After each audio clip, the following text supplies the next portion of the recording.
What's good, fam? Welcome back to another video. It's your girl Faith, and yes, we're about to do something totally new. And y'all, I can't wait for this video. I'm super hype about this. So let's get into it. So I've already prepped my nails off camera, and I've already done my thumbnail off camera as well. I wanted to see exactly how the acrylic will be flowing. If you are a beginner, I would suggest, like, before you actually start doing nails, practice picking up some beads to see how the acrylic is flowing. Temperature, monomer, and all of that do play a part in how the ratio is going to be as far as picking up beads. Let me also say, y'all, sorry, I am feeling sick and I am a bit under the weather, but I am going to try my best to do this voiceover for you guys. So I'm going to be using the JC Beauty Cover Concepts blush on all the base of the nails. I'm using a size 16, no, I'm sorry, that's a size 14 acrylic brush that I won from nail school. I've done that a while ago. But anyway, so working with acrylic, as I mentioned before, you know that temperature plays a part, the type of monomer that you are using, and yes, I am basically using two different companies, monomer and powder. I've done a liquid to powder ratio video a while ago. I'll leave it in the cards in the upper eye in the right hand corner of this video, as well as in the description box below, if there's a video that you want to check out. And if you check it out and decide it needs some updating, let me know. So let's talk about picking up acrylic beads. So while working with this acrylic on this particular set, I was working a little bit wet, simply because, as I mentioned in a previous video, if like your cover colors, right, you don't necessarily have to cap your cover colors. You can if you want. I suggest capping cover colors if you're going to be taking clients, and the reason for that being is it would allow your cover colors to last longer. So what you would do is actually put the cover color on a little bit thinner rather than building it up, and then cap and clear and build your apex with your clear, and go from there and make sure that the structure of the nail is built with the clear rather than using all of your cover colors. Now, I've been doing nails for almost 4 years now, and I don't use a particular method for like the one ball, two ball, or three bead method. I just pick up my beads.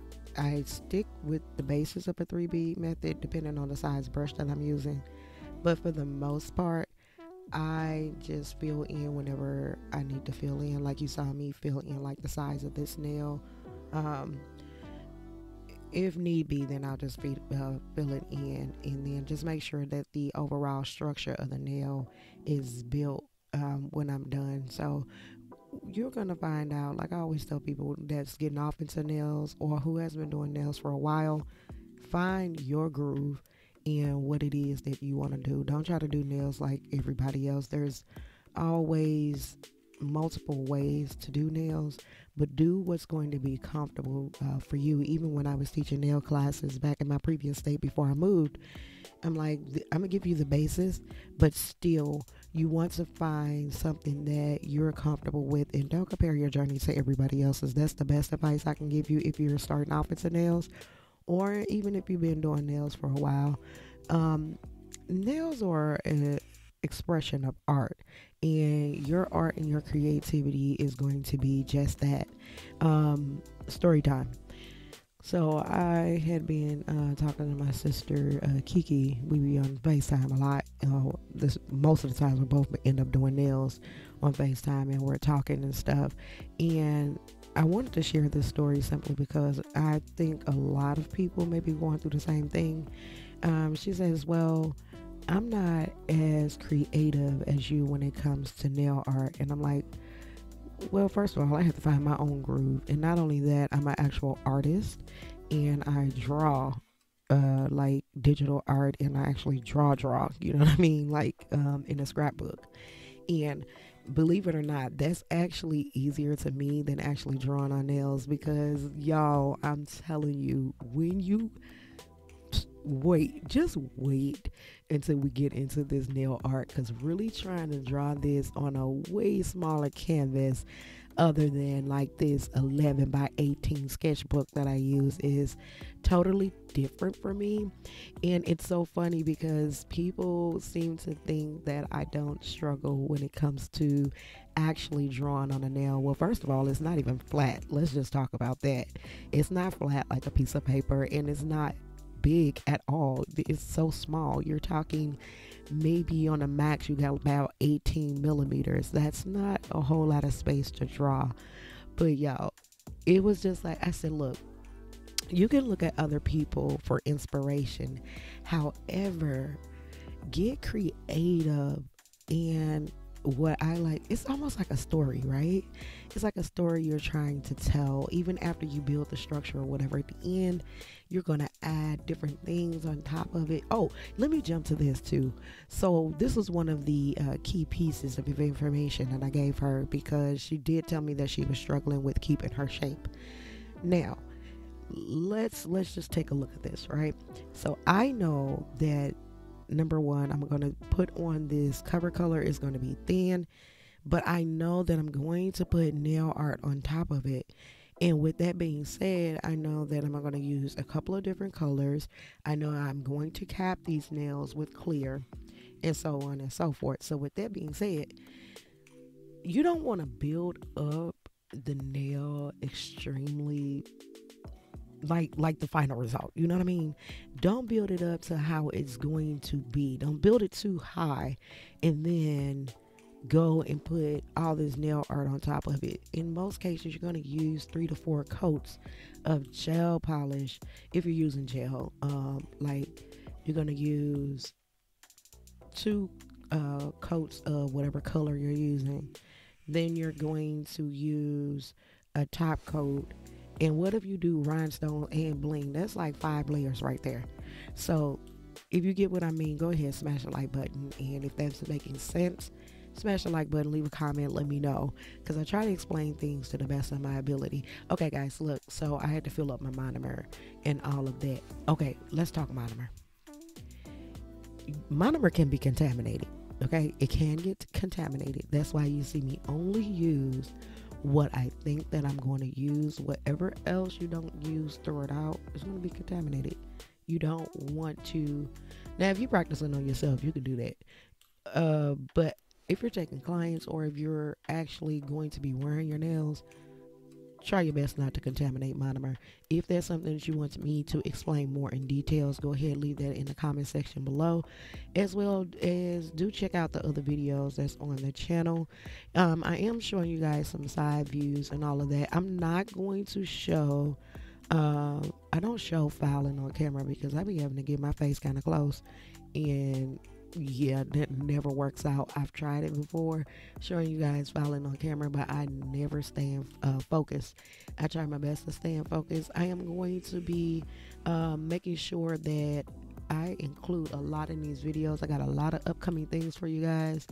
Make sure that you stay tuned to the channel. Tune in every Tuesday and every Thursday at 5 p.m. Central Standard Time for all the new videos, y'all. We got content planned all the way out through the month of October. I got some special guests coming up, so be sure that you turn on your post notifications, subscribe to the channel. When you turn on those post notifications, make sure that you say that you want notifications on all. That way, if we do a live and so on and so forth, you don't miss out on that. I got some big things coming. I don't want to say just yet, but we have some big things coming up on the channel as well. If you're not following the social sites, go ahead, follow those as well. There's a Linktree link in the description box below, and it has my social sites as well as the Amazon storefront for the products that I use. So if you're interested in that, go ahead and check that out. And I'm going to go ahead and finish up this acrylic application. I want to jump back in when we get to the nail art.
y'all, here are the nails after application. I'm gonna go ahead and file these off camera. Here's another view, and let's jump right into this nail art.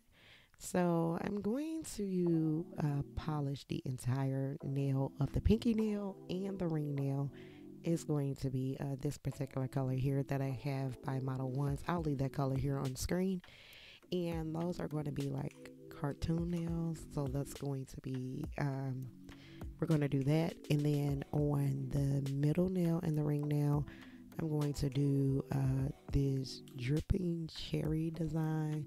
This was my take on like using lighter color of fall color, simply because, you know, we're in fall season now, but we're gonna get off into the darker color falls in the upcoming videos, so stay tuned for that.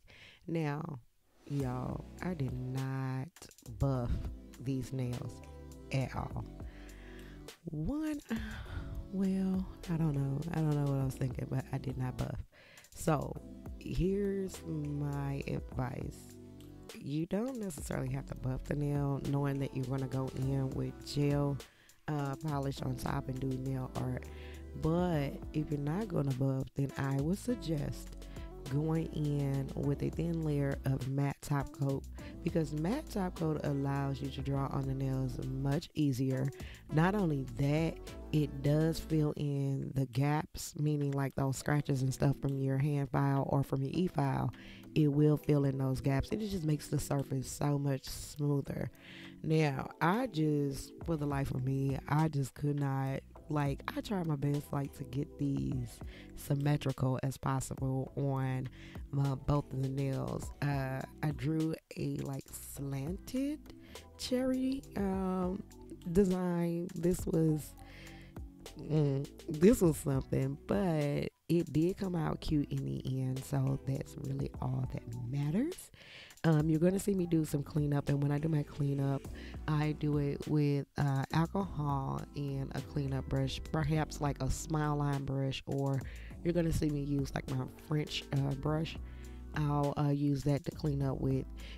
Okay, another tip: after drawing these cherries on the nails and then curing those in the light, I should have this is before I started outlining it black.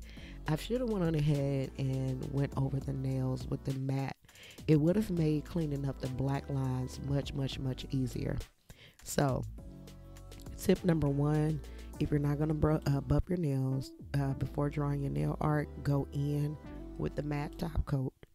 And then if you're going to be outlining in anything in black, I would suggest also going over the nails with matte top coat before drawing on the lines. But it did still come out cute. I will probably take those two tips into mind the next time that I do this. So now I'm using my I believe it's a 25 millimeter liner brush. It is listed on the Amazon storefront. Link for that is in the description box below. But yeah, cleaning up the black polish can be a nightmare because it just smudges. So if you know that you're going to be outlining any nail art in black, do use that matte top coat. That way it'll clean up a lot better and the surface would be a lot smoother.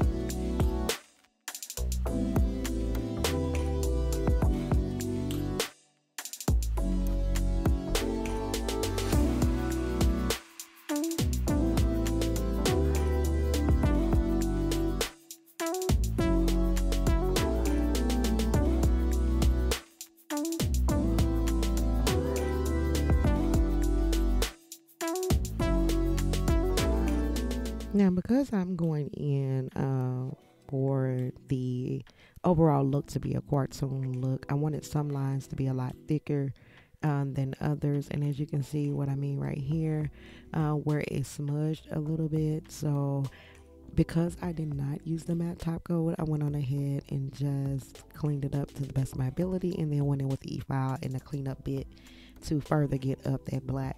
Now, my tips for doing cartoon nail art.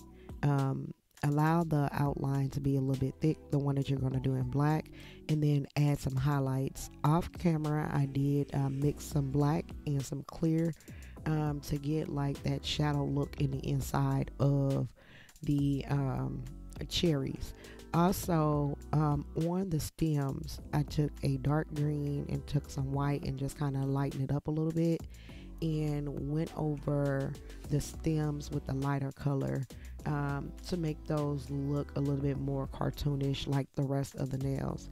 I'm going to finish this look off with matte top coat on all of the nails. I'm going to do my thumb off camera. And if you like the video, go ahead and smash the like button. Also subscribe to the channel so that you don't miss out on every time I upload a video. And if you have any other nail ideas, go ahead and drop those in the comment section below. Tune in every Tuesday and Thursday at 5 p.m. Central Standard Time for a new video. And stay tuned for the final results. And as always, stay safe, stay healthy, and be blessed.